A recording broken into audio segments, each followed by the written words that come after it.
What do you say? What do you know? Welcome to the Bubcast, episode 3. This has been a absolute madness to get organized. Delayed the process, delayed my homework and all that kind of nonsense. It has taken forever to get this taken care of, but we are on, we are live. It is currently, let's see, it is 1 in the morning. I have to be up at 6 in the morning, so we are trying to post this, get this uploaded, episode 3.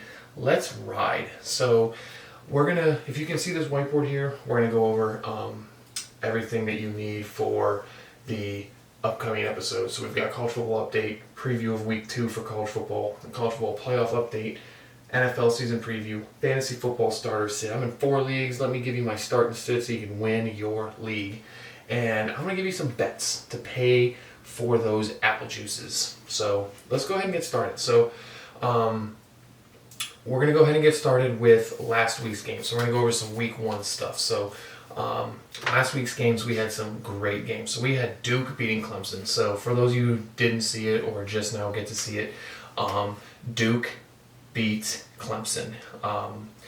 Great game by Duke. It was a home game for Duke. Clemson struggled. They had 2 red zone turnovers, 2 fumbles on the 10-yard line. It was cringy.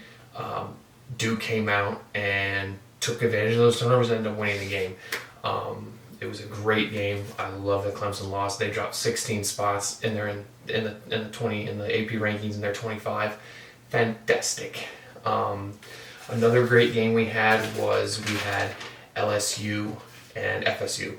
That game was crazy. It was tied 17 at half, I believe. And FSU outscored LSU 31-7 in the second half. So that was an absolute onslaught.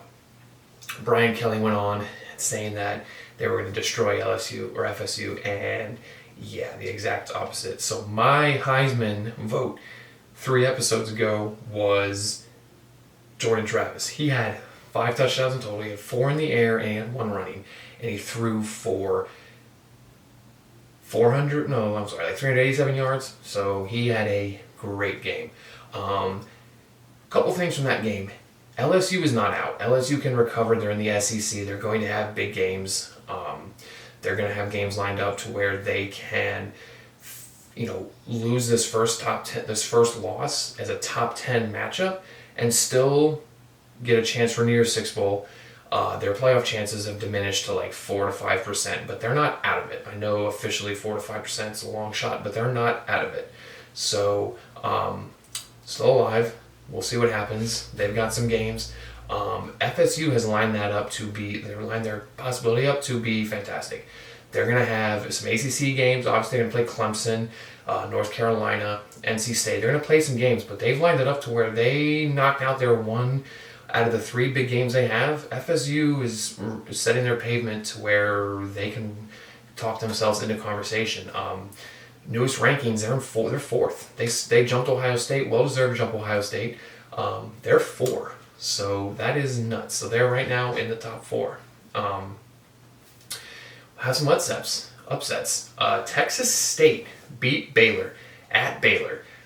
Texas State just pretty much just came out of nowhere. They had like the 3rd highest transfer in FBS, so they had people in the transfer portal, and they smacked down Baylor, and it was pretty a one-sided game.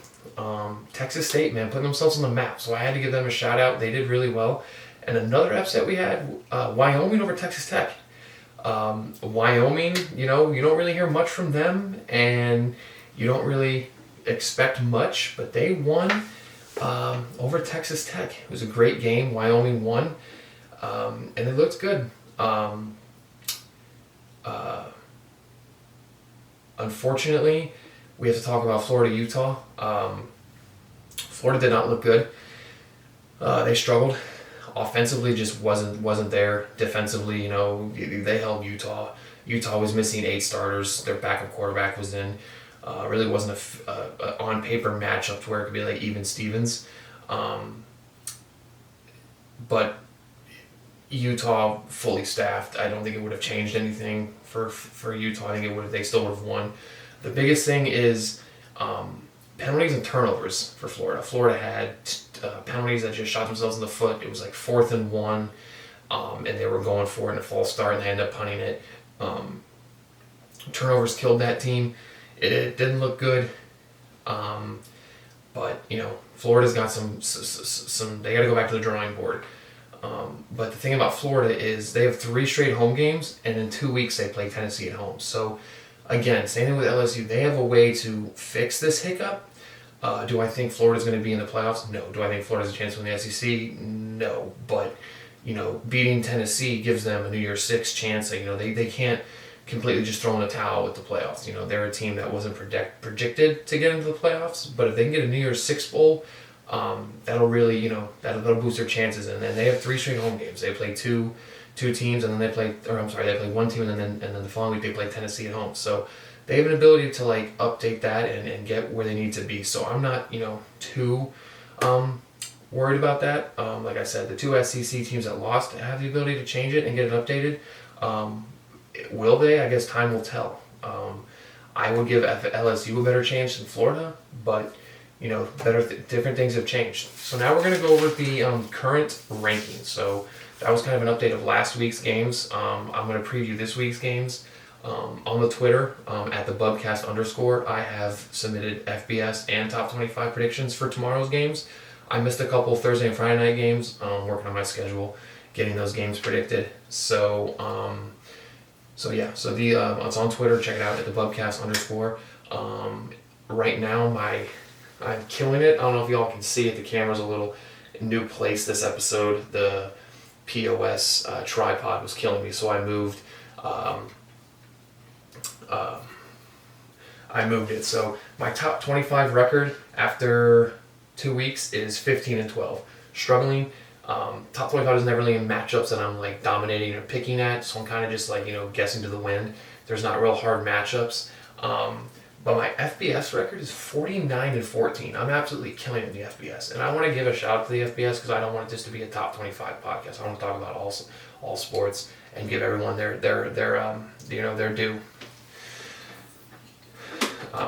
So yeah, we're gonna go into the standings, the current standings, and we're gonna do top 10, top 25. I'll have posted on my Twitter tomorrow, so you can see all the top 25. But we'll just do top 10 for now. Once we get deeper into the games and the weeks, I'll leave all top 25 and everything else. We can discuss top 25 once the actual playoff rankings gets out. So number 1 is Georgia, unchanged. Number 2 is Michigan, unchanged. 3, Bama, unchanged. 4, like I said earlier, FSU, they're in the top 4. They jumped 4 spots after their dominating win. Ohio State 5, USC 6, Penn State 7, Washington 8, Tennessee 9, Notre Dame 10. That's really going to stay the same for a couple weeks up until we start getting into conference play, so don't expect anything to change. It possibly could change, but a lot of that's probably be set in stone. The top 4, Bama plays Texas. Texas is 11. I don't see Bama losing, but if Bama does lose, they would obviously drop and all those teams would rise. Ohio State plays Tennessee in a couple weeks. Ohio State plays Notre Dame in a couple weeks. So we're going to have some matchups here. After this week, we'll have some more predominant matchups that'll get us into the conversation of where the dominoes fall, who goes where, that type of stuff. So with the top 25, Clemson dropped to 25 after that loss. They dropped 16 spots. Not having Clemson in the top 10 is crazy, but not having them ranked is it's unfathomable. I can't even think about not having them in the top 25. So that is just absolutely insane.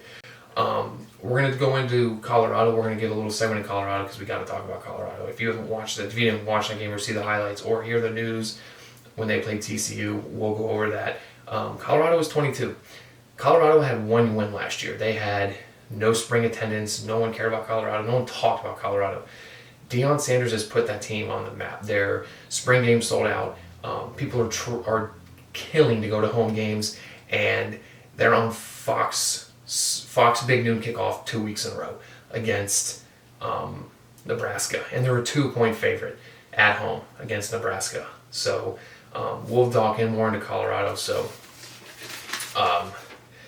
we'll talk more about Colorado. I meant to talk about them last week, but I misplaced my papers. So we'll take a step back and we'll go back into last week's stuff. Colorado upset TCU as a 21-point underdog. That is crazy. His son Shador threw 510 yards and had 4 touchdowns. And Travis Hunter had 11 receptions for 119 yards, but that's not what I wanted to let y'all know. He played 147 plays. Both him and Shador, Heisman candidates after week 1, which is crazy. I will say, I wasn't a huge Colorado fan, but after watching them play, I will say, let's see them play some Pac-12 teams, USC, Oregon State. Let's see what happens there before we roll the parade that they're here to stay.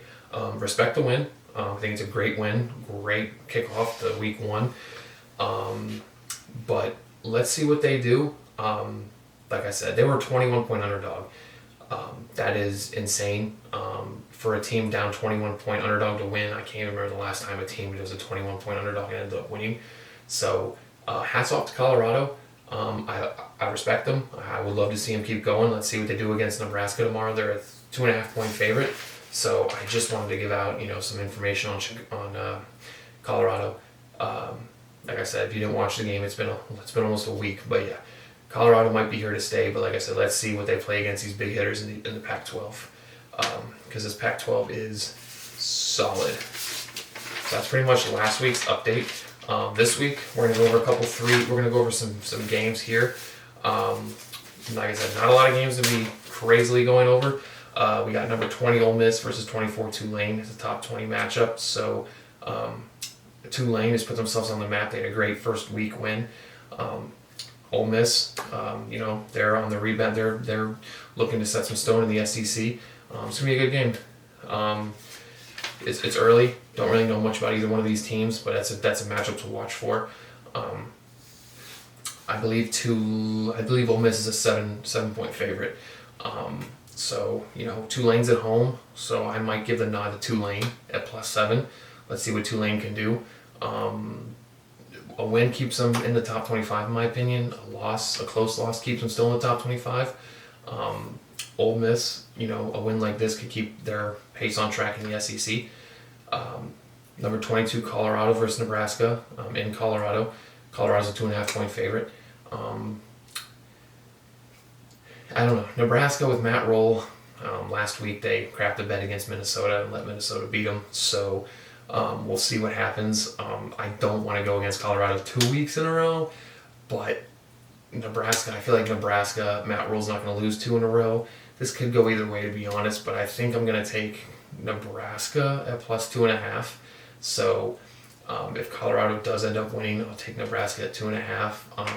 I feel like it's going to be a game just like when they played TCU. It's going to go back and forth, and who knows how it ends. But I think it's going to be a close game, and we're going to see what happens. But yeah, that's a game to watch. I know I'm not really giving you a lot of games to watch, but that's not a horrible game to watch on Big Noon kickoff. So I think that's going to be a one to watch. So but the big game, which I am super excited for to watch tomorrow at 7 o'clock, is Texas and Bama in Tuscaloosa. This game is kind of just like LSU, FSU. The loser's not in trouble. The loser's not out, but the loser's in trouble. Now, I will say that Texas has more room to improve based on their schedule. The teams they're playing, they play 2 current top 25 teams, and their schedule is a smoother path. So if Texas were to lose, their ability to get back in wouldn't be horrendous. They'd have a lot more ability to get in. Now, Bama, on the other hand, same type of thing. If Bama loses, they have a couple tough games, but they play in the SEC where winning these games benefits them. So Bama loses, Bama has a harder path, but they have a better chance to build their resume. If they come back to it and Texas and Bama are like the 1-2 and Bama already had beaten them head-to-head, but they're going to go based on resume, Bama's going to have a better resume. So this game is great. Last year Texas pushed Bama to the edge. Texas's quarterback got injured. Their backup was horrible. They should have won that game. Shoulda, woulda, coulda. It was Texas' game to win and or lose, and they lost. There's just a lot of headlines with this game. Is Nick Saban still around? People have kind of shifted to it's SEC now. It's kind of like just Georgia and everybody else. I don't think Nick Saban's done. I don't think he's out. I don't think that Georgia has taken down him per se. I think he's still a contender in the SEC. But this game is them to prove, hey, we're still in the SEC. We're still able to hang with those Georgias, those Ohio States, those teams. So let's not get crazy. Texas, it's kind of this game of like, are they back? Are they going to do anything? It's kind of like, their opportunities are there for them, and eventually they have to do something with it. So, they can play Bama and lose. It's not really doing anything for their sake. But when these games get handed to them, they got to do something with them. So they can't just keep, play Bama, lose these big games. Is Texas back? I think Texas has got a lot going on. I think Texas has got more to lose. I think Texas is on the hot seat. I think Texas needs to come out here and make a statement. Lose by a field goal, well, we can come back and discuss that, but Texas has to figure out what they're doing and realize that this can't be another one. Okay, we go. Their opportunities are coming and they're going. Because after Bama, the Big 12 isn't necessarily the strongest conference, so I don't think it's anything to where we need to, base this game and determine Texas's future with everything else. But I do think that they need to do something with the opportunity that they're handed. So, love this game. Right now, it's Bama is a 7-point favorite. I'm taking Bama.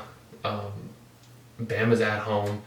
And I think this is kind of like a revenge tour for Nick Saban. I know he kind of, he didn't lose to Texas, but they kind of, this offseason, they were like Georgia, and like Bama's like, who's Bama type of thing, which I think is crazy. I don't think Bama's out or any means. So I'm going to take Bama at +7, and honestly, I think Bama wins by double digits. So I want Texas to be back, but I just don't think Texas has what it needs to compete with Bama, and I think at Tuscaloosa is a big deal. So I'm going with Bama +7, and I would say they win by double digits. So those are our previews of the big games this week. I'm excited to see what happens. We got some big games. I'm going to be on Twitter throughout the night tomorrow, going through some information, giving you all updates on the game. Please like, subscribe, follow. We're on YouTube at the Bubcast. Our Instagram is Bubcast Official. Anything helps. Like, follow, subscribe. We'll be posting all kinds of stuff tomorrow. Oh, and if y'all are asking why I have a salt shaker, one of the goats of music of me growing up, Jimmy Buffett, passed away. And Margaritaville salt shaker, that's part of his thing. So got to put him on there next to the duck, next to Howie. So yeah, that's why that's on there. So we lost a legend, grew up with him. Pops and I watched him listened to him all the time. Didn't get a chance to go to a concert, but that's why that's on there. So we're going to preview the NFL. This is going to be one of my favorites. If you haven't seen my Twitter, I have posted my standings predictions on who's going to win. Some hot takes. I don't have Kansas City in the playoffs. I have them being 11-6 and getting out.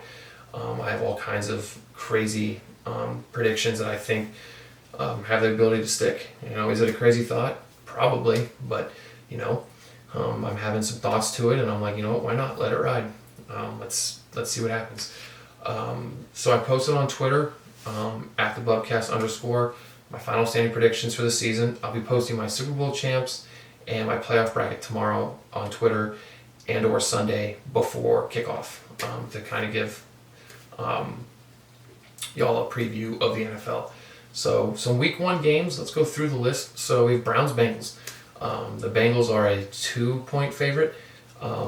What is Deshaun Watson going to do? He's got a full year, no suspension. He's been with the entire offseason and everything else. What is he going to do? Joe Burrow just got paid. He's got some offensive guys. That is going to be a great game. I think that game is going to go down to the wire. Field goal kickers. Thank goodness Cleveland got their kicker and got rid of Cade York. But that's going to be a really good game. Jacksonville Colts Anthony Richardson, which I picked up on fantasy.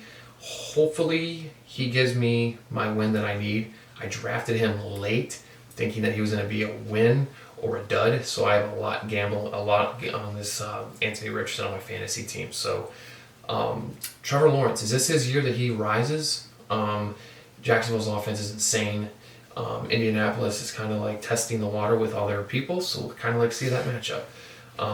Week 1, like I said, it's a lot of storylines. We've got a lot of matchups that are bringing double storylines, so we'll kind of see what each game brings.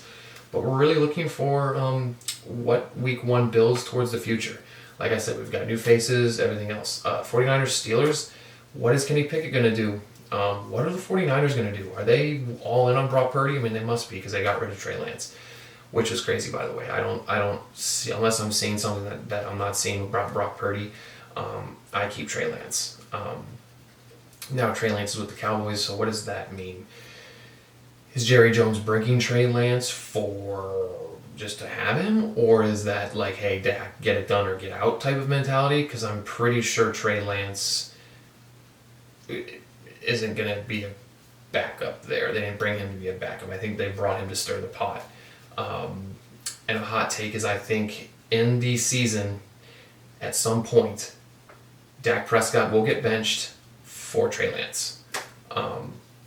I just think there's a reason why he brought him, and I think that bringing Trey Lance with Dak is going to cause all kinds of stuff. So, Packers and Bears, Justin Fields. He's got DJ Moore. They made a few adjustments. Is he going to run for his life the entire year? What is he going to do? Another hot take, Justin Fields will win MVP. My dad thought I was cuckoo for Cocoa Puffs, but I'm giving him the nod. You know what? Let's throw a dart and see where it lands, huh? Let's ride the underdog. Packers with love. First full season with Packers, all off season, no Rodgers, no drama. He knows he's the guy. What's he going to bring to the table? Is he going to be the next Brett Favre / Aaron Rodgers, or are they going to just, go on with someone else? Like I said, a lot of stories, a lot of what's going to happen, a lot of questions. Hopefully we'll have some answers. So next week's episode, we'll have some answers. So I'm excited. Raiders, Broncos.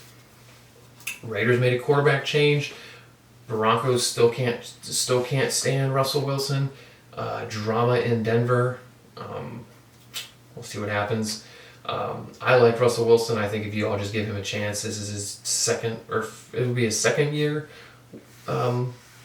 Second year with Sean Payton. Let's see what happens. I'd like to know. There's a lot of questions. Let's see what the Broncos can do. Let's see what the Raiders can do. Devontae Adams, I have him in fantasy. Hope he goes off. Jimmy Garoppolo, let's see what you're made of, man. I mean, he's had opportunity after opportunity, and I don't think he's really gotten rid of those opportunities. So let's kind of see what he can do. Cowboys, Giants. Saquon Barkley is back, healthy. Danny Dimes, Darren Waller. Let's see what they bring. Cowboys, like I said, the Cowboys are kind of like the Texas of the NFL. The Texas Longhorns. I know they're in the same state. When are they going to get it done? Jerry Jones is going to wait around for second best and all that stuff. So, are they back? Is it their year? We'll have to wait and see. So I'm kind of just gonna, go over a lot of things that I've just been I've been questioning about the NFL. So, how will the Jets do? That's a question that goes around. What is Aaron Rodgers gonna do? Tough schedule after week 1. This week 1 matchup is a tough matchup, but after that, he's probably got 5 games that are like, the Jets have 5 games, like, tough. A lot of people are saying this week 1 match will make or break their season. So I guess we'll just have to wait and see, but I'm not anti-Jets, not anti-Aaron Rodgers. I'd like to see how they do. Garrett Wilson, Sauce Gardner, they've got a team there on Hard Knocks. Let's see what they do. I'm going to put this poll on Twitter. What rookie quarterback has a better year? Bryce Young, Anthony Richardson. Sam Howell's a second-year, first-year starter, so I know he really didn't do much with Washington last year, but people have been talking about him. C.J. Stroud, and then Love's first year. So we have some. The question is rookies, but guys that get the opportunity to be with their team for the first time. Unbiased, I think Anthony Richardson has the best opportunity just based on his build. I know his build isn't a skill set, but at Florida, no one was talking about it, and now his combine numbers and everything else are just insane. Bryce Young with Carolina, I don't think is going to be bad. I think it's going to be like right down the middle. I just don't think they have enough, and they're still rebuilding. Sam Howell, I like Ron Rivera and the old Kansas City offensive coordinator there. I think Howell will have a better season than Bryce Young, but not really much. CJ Stroud, I feel for the guy because Houston is just an absolute train wreck. I need to see more from Houston. I will say it's going to be bad for Houston, but it's not going to be bad as what it once was, if that makes sense. Like when Deshaun Watson was there and it was 2 wins, 3 wins. They might win 4 games. They have Will Anderson. They've got some offense. I mean, I was watching them preseason. They're not horrible. Not going to be good, but not going to be like absolutely horrid, like 1 or 2 wins. And Love with his first year. Like what can we see from him with the opportunity? Christian Watson is out with a hammy week 1. So those 5 quarterbacks, there's a lot of questions to it, but it's going to be to the point where it's very interesting, and I'm excited to see what kind of questions will be answered and what kind of matchups we're looking for as the season goes on. Will anyone stop the Chiefs? That's a question every year until I guess someone does it. They lost to the Lions, which was, you can tell Kelsey, you can tell that Kelsey not being the offense was an issue. So we'll have to see. These AFC teams that can't seem to get over the hump with them, that window's going to be closing. Can Burrow or Allen get over the hump? Burrow has been on the doorstep. Allen, their window is closing in Buffalo. I think Joe Burrow's got better opportunity to bump the Chiefs off the knoll, but Buffalo, playing in Buffalo in December and January is tough. So both of those teams, I really think one of them need to do it. I think one of them could. If I had to pick, I'd probably say Cincy. But one of these guys has to get over the Kansas City Chief hump. Philly on a revenge tour. I like the revenge tour. I think Jalen Hulu has live sports hurts. Is going to do well. I think that whole team is going to do well. I think Philly is on a revenge tour, and I have them winning the division. I'll tell you the details of what their playoff's going to be tomorrow when I post. So that's my ace in the hole per se. Are the Lions for real? I have them winning the NFC North. I feel for them. I love that the season tickets is sold out for the first time ever, and people are dying to get in to go to those games. I think it's fantastic. But the question is, are they for real? So we'll just have to wait and see out. Not Mr. Popular, he's not a fan favorite, but what will Deshaun Watson do in his first year? So for those of you who don't know, I'm a Cleveland guy, born and raised. I'm a huge Browns fan my entire life. His off the field stuff we won't talk about. Obviously, wrong. Don't support that. The Bubcast doesn't support that either. But his on-field stuff, what's he going to do? I'm curious to see what he does. Do I want him to succeed? Yes. As a Browns player, I would like to see what he does.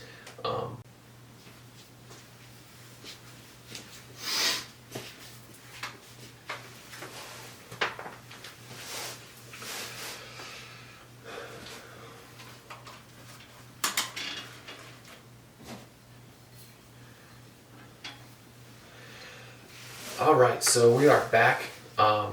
Sorry for the confusion, folks. Trevor Lawrence.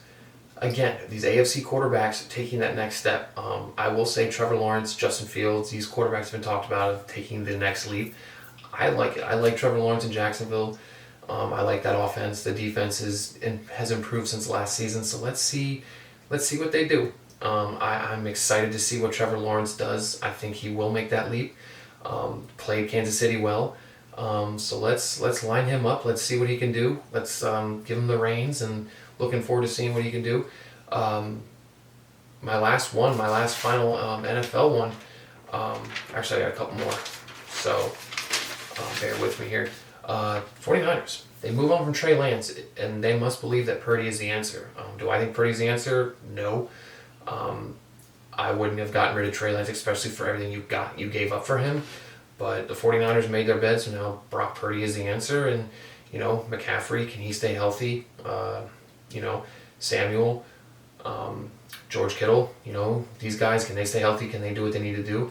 We'll see. I'm really excited to see Brock Purdy just go the entire time and not have the Trey Lance drama with the bench and everything else. So we'll kind of see from there.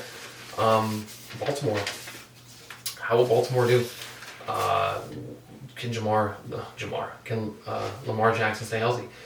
J.K. Dobbins, can he stay healthy?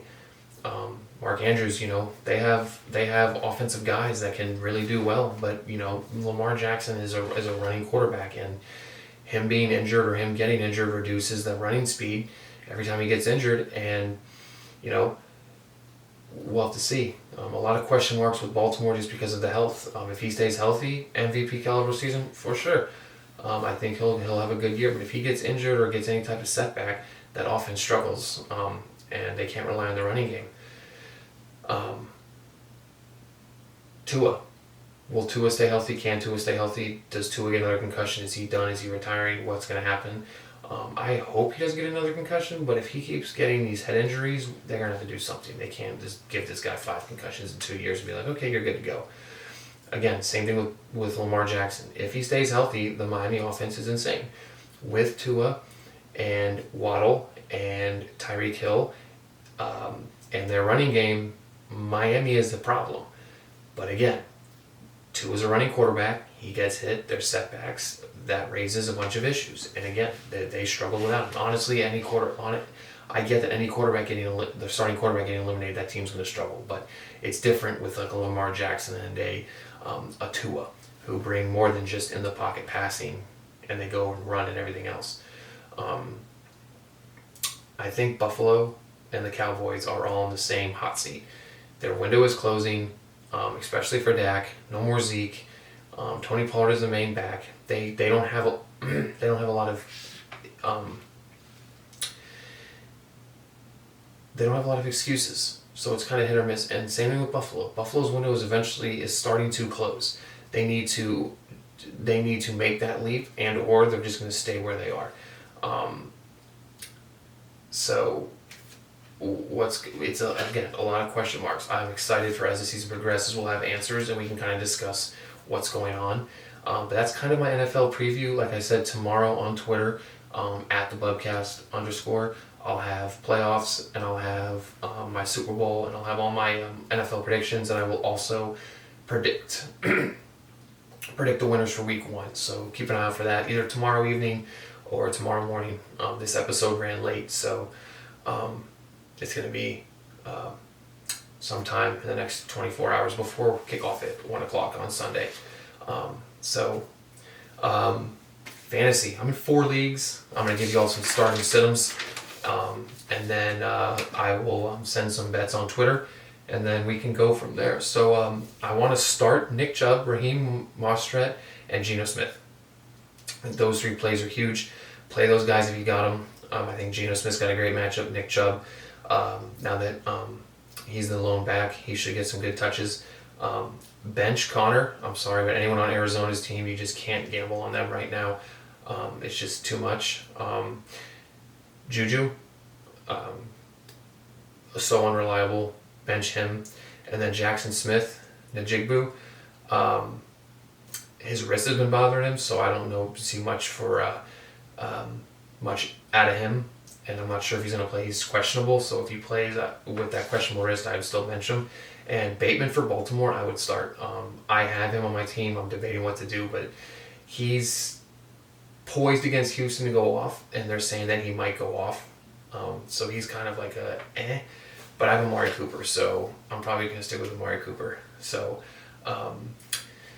Thank you for watching episode 3. I will say it has been a headache to get all this done today. I was off all day trying to get this lined up. It is currently almost 2 in the morning. I'm going to edit this and have this up on YouTube. Please like and subscribe. I appreciate it. These views are just getting submitted. I hope whatever sticks, sticks. I appreciate the feedback. Thank you all for everyone watching on Instagram. Before I go, this was all just a kind of like an enjoyment thing. So we lost a godfather member of the Bubcast, D, one of our beloved dogs, JT and Alex's dog. When we first started doing the Bubcast stuff at JT's apartment, D was always in the videos, running back and forth, and we kind of just started at JT's apartment and kind of was just like talking in front of my iPhone on the desk, and D was always a part of it, and I saw him today one last time. So the Bubcast has got a heavy heart tonight. So if you could reach JT or Alex, shoot him a text. But yeah, we lost D today, so I hope he's in heaven running around, and he'll always be a part of the Bubcast. I got a picture with him. I'm gonna put the picture on the podcast setup, and he's gonna be around forever. So. Thanks for watching. Give us a follow on Instagram, Twitter, and YouTube. Bubcast Official on Instagram, the Bubcast _ on Twitter, and the Bubcast on YouTube. Like, subscribe, and look up for tomorrow for some bets for the weekend. I'm going to put it on Twitter. Cheek Sponge Trash. Can't forget that. Cheek Sponge Trash. Wow. Cheek Sponge Trash. You know, I can't really think of one. Yeah, you know what? Cheek Sponge Trash, TCU. TCU, you should have brought more. TCU's the Cheek Sponge Trash of the week. I'll get better at this, figure out who's Cheek Sponge Trash. But yeah, TCU, figure it out. You let Colorado beat you. And now I'm having to eat my words about Colorado. So thanks a lot. What do you say? What do you know, stupids? Until next time, we'll see you later.